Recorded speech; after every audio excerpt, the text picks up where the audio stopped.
Bismillahirrahmanirrahim. Rabbi shrah li sadri wa yassir li amri wahlul 'uqdatam min lisani yafqahu qawli. Alhamdulillah, bersyukur kita kehadrat Ilahi kerana sekali lagi kita dipertemukan dalam PDPR untuk hari ini. Baik, hari ini kita akan belajar pendidikan Islam tahun 6 di bawah tajuk hadis iaitu hindari rasuah. Saya harap kamu semua sudah bersedia untuk belajar pada hari ini. Untuk itu, kita lihat dulu apakah objektif pembelajaran untuk hari ini, iaitu 2.1 membaca hadis dan terjemahannya. 2.2 menerangkan intipati hadis dan yang ketiga 2.3 menghuraikan pengajaran hadis larangan rasuah. Baiklah murid-murid semua, kita akan meneruskan pembelajaran kita pada hari ini dengan merujuk buku teks muka surat 44. Okey, di dalam buku teks muka surat 44 ini kalau kita dapat lihat ada gambar yang menunjukkan tajuk kita pada hari ini iaitu hindari rasuah. Okey, di mana dalam gambar ini kita dapat lihat keratan akhbar yang menunjukkan kesalahan rasuah. Seterusnya terdapat data statistik kes-kes jenayah rasuah yang berlaku di Malaysia. Dan terdapat juga Badan Pencegahan Rasuah yang telah ditubuhkan iaitu Suruhanjaya Pencegahan Rasuah Malaysia. Apakah tujuan Suruhanjaya Pencegahan Rasuah Malaysia ini ditubuhkan adalah untuk menyiasat ataupun cuba mengelakkan daripada masyarakat Malaysia daripada terus melakukan jenayah rasuah. Baik. Akibat daripada kesalahan melakukan jenayah rasuah, penerima dan juga pemberi rasuah akan mendapat hukuman penjara sekiranya didapati bersalah. Baik, apakah yang kamu faham tentang rasuah apabila kita lihat paparan yang dipaparkan di muka surat 44 ini? Apakah yang kamu faham tentang rasuah? Okey, baiklah.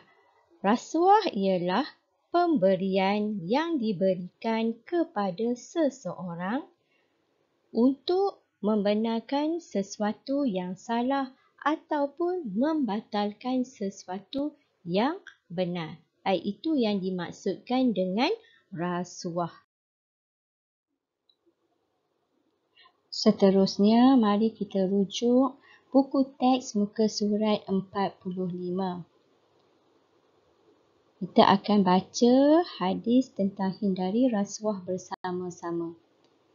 An Abdullah bin Amr qala la'ana Rasulullah sallallahu alaihi wasallam ar-rashi wal murtashi.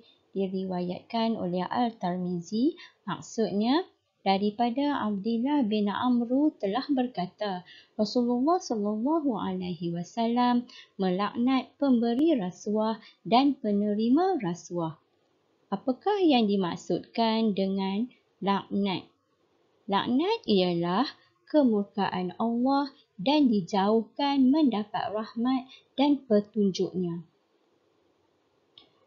Seterusnya, berdasarkan kepada hadis yang telah kita baca sebentar tadi, kita lihat intipati hadis berikut. Rasuah ialah suatu pemberian yang diberikan kepada seseorang untuk membenarkan sesuatu yang salah atau membatalkan sesuatu yang benar. Contohnya, seorang pekerja telah menghulurkan sejumlah wang kepada majikannya supaya beliau dinaikkan pangkat dengan segera.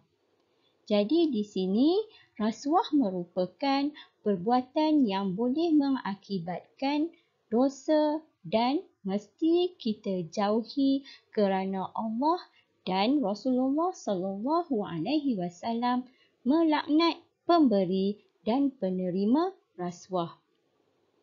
Baik, kita lihat satu contoh yang lain.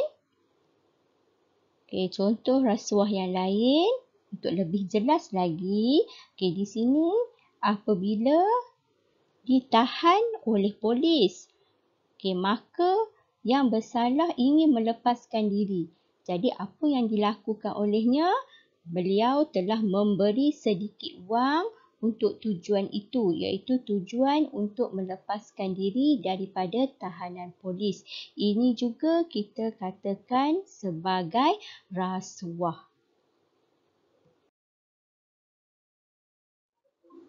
Seterusnya, mari kita lihat pula buku teks muka surat 48.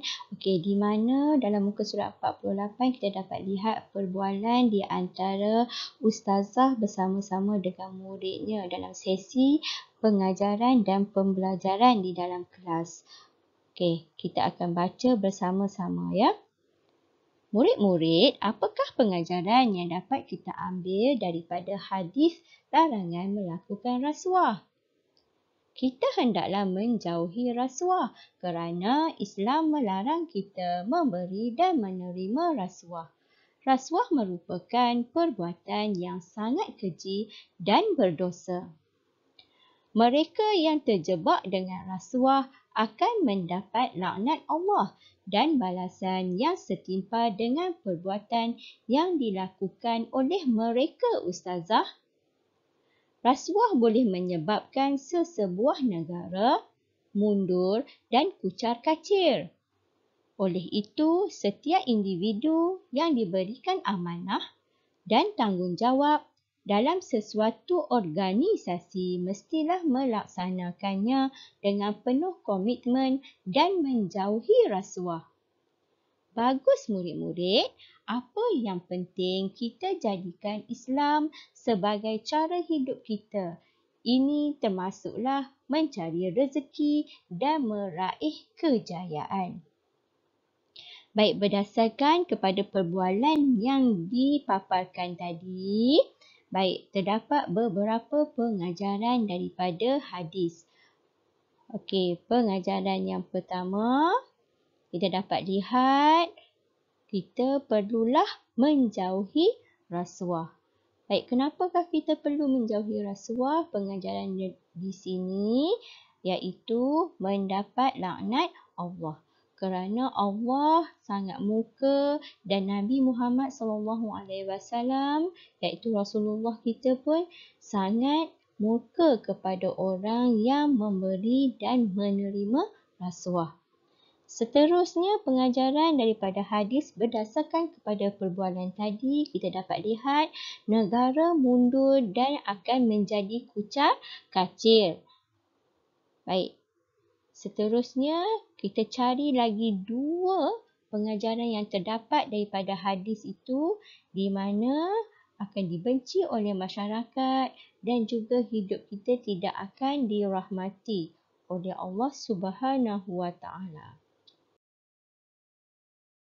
Baiklah, berdasarkan kepada tajuk hadis kita pada hari ini, saya ada sediakan tugasan di sini, iaitu tugasan yang pertama, jawab soalan berikut dalam buku Ulum Syariah. Yang pertama, tulis hadis hindari rasuah dan terjemahannya. Kedua, apakah pengertian rasuah? Ketiga, nyatakan satu contoh perbuatan rasuah. Dan keempat, apakah hukum pemberi dan penerima rasuah? Tugasan yang kedua, pengajaran hadis dalam bentuk peta buih. Apa yang perlu kamu lakukan ialah kamu perlu melengkapkan peta buih dan tulis dalam buku Ulum Syariah. Begitulah tadi, selesai sudah tajuk hadis iaitu hindari rasuah yang telah kita belajar pada hari ini. Jadi kamu tahu rasuah itu haram dan rasuah itu satu jenayah. Marilah kita sama-sama menjauhi diri kita dari melakukan jenayah rasuah. Jadi sebelum saya menutup bicara dan pembelajaran kita pada hari ini, saya akan membaca serangkap pantun. Siang malam membawa beca, membawa pelancong luar negara. Tamak haloba menjadi punca, rasuah penyebab jatuhnya negara. Jadi saya akhiri pembelajaran kita pada hari ini dengan wabillahi taufiq wal hidayah. Assalamualaikum warahmatullahi wabarakatuh.